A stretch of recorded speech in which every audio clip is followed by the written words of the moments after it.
Some of the kids get injuries and they look at the hand. Then actually the kid's finger's fractured, their wrist is fractured. What would you tell someone that you know this is not just a simple soft tissue injury and more likely a fracture? What would you look for, tell a parent to look for? The problem in children is that when they have broken their bones, they heal very fast, which means we can't have a delay in diagnosis of a broken bone, especially one that's displaced.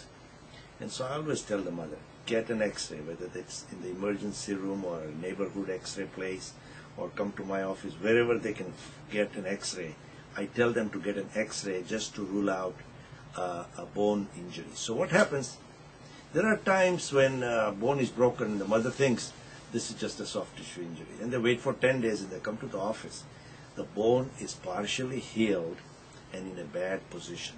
And if this happens to a joint, if the fracture is involving the joint, then it's a bad situation to fix.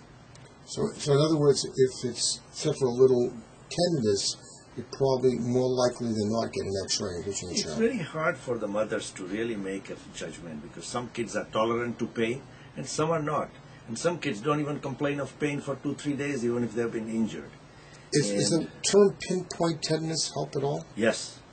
A pinpoint tenderness is a good thing if you can palpate the bone, and if the bone is tender, definitely get an x-ray. So in other words, if you feel the bone, you go up and down, and one area seems to have more pain than all the other areas, that's like, that's a flag. Oh, you got a problem to prove another one. That's a red flag.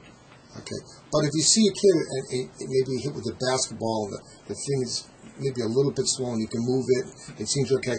It doesn't mean you don't have a fracture. It's a little less likely. Is that correct? It's less likely if the child tells the mother, I can move my fingers, but it hurts. If they can move the fingers, but it hurts, they can wait for tomorrow to get the x-rays. But if the child cannot move the joints and the finger is swollen, I would almost always recommend the mother to get an x-ray.